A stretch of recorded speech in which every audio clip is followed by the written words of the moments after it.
Hindi short hand की practice dictation 100 शब्द प्रति मिनट गति से डिक्टेशन 5 सेकंड में शुरू होगी।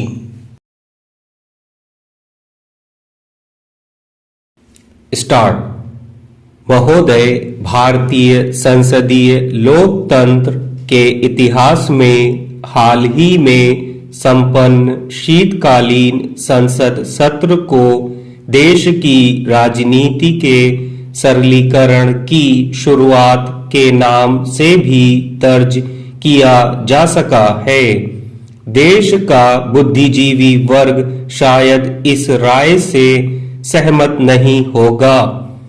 ऐसा इसलिए नहीं कि सरल या सरलीकरण जैसी प्रक्रिया से बुद्धिजीवियों का महत्व कम होने का खतरा बना रहता है, बल्कि इसलिए कि बुद्धि का स्वभाव ही कुछ ऐसा है कि सब कुछ सहज या सरल हो जाए तो फिर लोकतंत्र के चारों स्तंभ विधायिका, कार्यपालिका, न्यायपालिका और मीडिया बहुत कमजोर दिखाई पड़ सकते हैं। इस भाषा का इस्तेमाल यहाँ इसलिए किया जा रहा है क्योंकि मानव जाति के इतिहास में आज तक यह फैसला या सिद्धांत नहीं बन सका कि आखिर राजनीति की कौन सी प्रणाली सर्वोत्तम है। फिर भी यदि संसदीय लोकतंत्र को सर्वोत्तम मानकर चला जाए तो हमारे मौजूदा संसदीय कार्य मंत्री श्री मदन लाल खुराना को यह श्रेय दिया जाना चाहिए कि उन्होंने न सिर्फ संसद की पेचीदगियों का सरलीकरण किया है, बल्कि संसदीय प्रणाली पर पिछले 18 दिनों के भीतर इतना प्रकाश डाला है कि भारत जैसे दुनिया के सबसे बड़े लोकतंत्र में संसदीय प्रणाली पर सभी शंका आशंकाओं का निदान हो गया होगा। लेकिन भारतीय संसदीय लोकतंत्र के सरलीकरण का श्रेय जितना श्री खुराना को पहुंचना चाहिए, करीब करीब उतना ही श्रेय भारतीय मीडिया को जाता है। देश के प्रिंट मीडिया और इलेक्ट्रॉनिक्स मीडिया की कवरेज पर जाए तो यह अंतर करना मुश्किल हो जाता है कि संसद और संसदीय कार्य मंत्री अलग अलग इकाइयां हैं या फिर एक ही इकाई के दो पर्याय हैं। इसका मतलब यह नहीं कि प्रिंट मीडिया या इलेक्ट्रॉनिक मीडिया ने संसद या संसदीय कार्य मंत्री की कार्यप्रणाली की कवरेज का बिल तैयार कर लिया है, बल्कि मीडिया की भी कुछ राष्ट्रीय जिम्मेदारियां हैं और इन्हीं जिम्मेदारियों के तहत यह कवरेज करनी पड़ी होगी।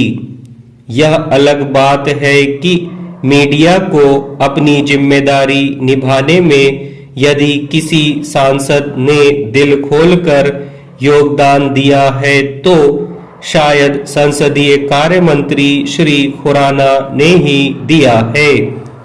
इस पर श्री खुराना विनम्रता से मीडिया का भी आभार प्रकट कर सकते हैं, लेकिन मीडिया को भी उनका आभार प्रकट करना होगा, खासकर तब जबकि इस सत्र की कामयाब समाप्ति पर उन्होंने संसद के अगले सत्र यानी बजट सत्र पर भी मीडिया को ऐसे ही सहयोग का न्योता दिया है। मीडिया के संसदीय सत्र को कवर करने वाले पत्रकारों ने श्री खुराना ने इस न्योते को चुनौती नहीं माना, बल्कि इसे सहज स्वीकार कर लिया होगा। लेकिन संसद सत्र को कवर करने वाले पत्रकारों के समक्ष एक व्यावसायिक चुनौती अवश्य खड़ी हो सकती है कि आखिर आगामी बजट सत्र को कवर करने में ऐसा क्या किया जाए जिससे ऐसा दिखाई पड़े कि संसद और मीडिया दोनों देश के जनहित में कुछ कर रहे हैं।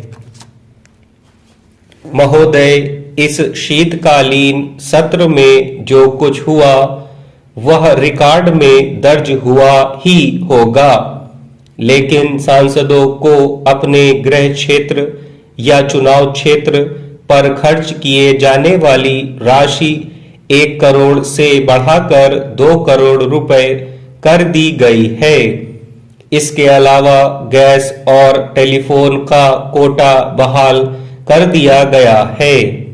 इतना सब होने के बावजूद भी यदि जनता सांसदों पर यह आरोप लगाए कि एक पूरे 18 दिन चले संसद सत्र में सिर्फ इतना ही कार्य निपटाया जा सका, तो इसके लिए संसदीय कार्य मंत्री को जिम्मेदार नहीं ठहराया जा सकता। मैंने अपने पिछले एक लेख में यह संभावना जाहिर की थी कि शीतकालीन सत्र का ज्यादातर कार्य समितियों के हवाले किया जा सकता है। संयोग से यह आशंका सच साबित हो गई। इस बाबत यहाँ यह भी स्पष्ट कर देना शायद जरूरी है कि संसद सत्र की प्रति मिनट कार्रवाई पर 4 लाख रुपए से ज्यादा खर्च आता है। कभी कभी यह कार्रवाई देर रात तक भी चलती है, फिर भी संसद सत्र का महत्व बना रहेगा। लोकतंत्र में संसद ही एक ऐसी संस्था है जो कि सर्वोच्च है, इसलिए इस सर्वोच्च संस्था का महत्व भी सर्वोच्च ही होना चाहिए। यदि इस सर्वोच्च संस्था के भीतर हाथापाई देखने को मिलती है तो यह संसद की सर्वोच्चता का अंग नहीं बल्कि लोकतंत्र का हिस्सा ठहराकर संसद की सर्वोच्चता और गरिमा को बरकरार रख लिया जाता है। यहाँ यह भ्रम भी नहीं होना चाहिए कि हमारी संसदीय कार्रवाई का मौजूदा दौर राजनीति का अधिकतम सरलीकरण है, बल्कि यह इस सरलीकरण की प्रक्रिया की शुरुआत भी हो सकती है। इसके अलावा चालू दशक में दुनिया के देशों में आर्थिक उदारीकरण की चर्चा जारी है, लेकिन राजनीतिक उदारीकरण की मिसाल भी संसद के शीतकालीन सत्र के अंतिम चरण में तब दिखाई पड़ी जबकि संसदीय कार्य मंत्री श्री मदन लाल खुराना ने राष्ट्रपति महोदय से माफी मांगी और इसका ऐलान भी किया।